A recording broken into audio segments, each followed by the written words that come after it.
কিছুদিন আগে সামাজিক যোগাযোগ মাধ্যমে এক ভদ্রলোক লিখেছেন, মহানবী সাল্লাল্লাহু আলাইহি সাল্লামের জীবনী সিরাত থেকে একটি গল্প বলার পর তার সন্তান হঠাৎ প্রশ্ন করেছে, বাবা, নবীজি কি চশমা পরতেন?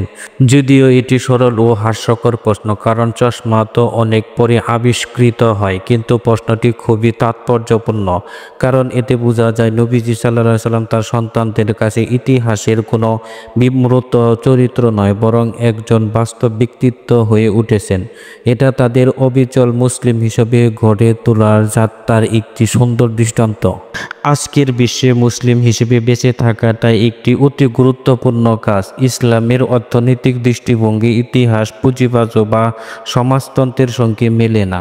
ইসলামের সামাজিক ও নৈতিক দৃষ্টিভঙ্গি অত্যন্ত ঐতিহ্যবাহী এবং সংস্কৃতি এবং ঐতিহ্যের ক্ষেত্রে মুসলমানেরা নমনীয় হলেও অধীনতা থেকে দূরে থাকে। সন্তানদের এই বাইরের বিশ্ব থেকে বিচ্ছিন্ন না রেখে তাদের এমনভাবে গড়ে তুলতে হবে যাতে তারা এমন বিশ্ব অবিচল মুসলিম হিসেবে টিকে থাকতে পারে।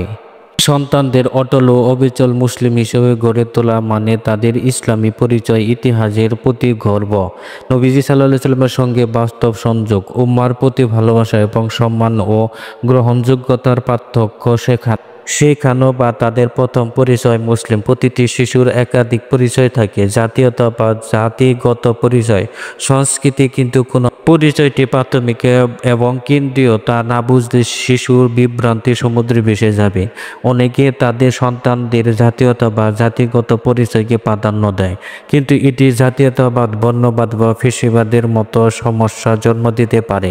যেমন আমেরিকা পরিচয়। আজ এই বৈচিত্র্যময় এখন যে আমেরিকা ধর্মতান্ত্রিক স্পষ্ট হয়ে গেছে। ইসলামকে প্রথম পরিচয় হিসেবে শেখানো হলে শিশু একটি শক্ত ভিত্তি পাবে। এটি তাদের বিশ্বকে একটি সুস্পষ্ট দৃষ্টিকোণ থেকে দেখতে সাহায্য করে। তবে এটি একমাত্র পরিচয় নয়। একমাত্র কৃষ্ণাঙ্গ মুসলিম নারীর অভিজ্ঞতা একজন আরব মুসলিম পুরুষদের হতে ভিন্ন হবে এবং এটি বৈচিত্র্যকে সম্মান করতে হবে। ইসলামী ইতিহাসের প্রতি গর্ববোধ জাগানো, আত্মবিশ্বাসী শিশুদের জন্য রোল মডেল ও নায়কের প্রয়োজন।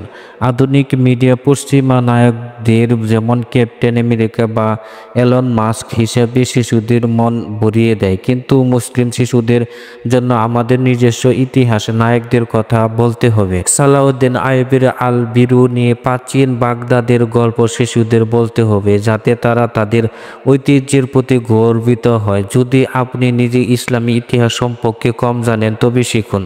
বর্তমানে অনেক প্রতিষ্ঠান ইসলামী ইতিহাস শিক্ষা দিচ্ছে। এই গল্পগুলো তাদের মাথা উঁচু করে দাঁড়াতে শেখায়।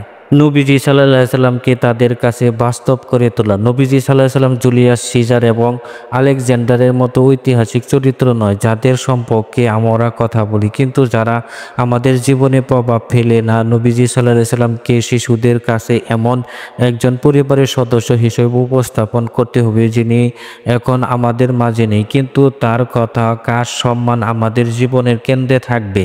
ঘুমানোর আগে সিরাতের গল্প, তার জীবনের ঘটনা ও তার শিক্ষার কথা শিশুদের সঙ্গে শেয়ার করা, তাতে তাদের কাছে বাস্তব করে তুলবে।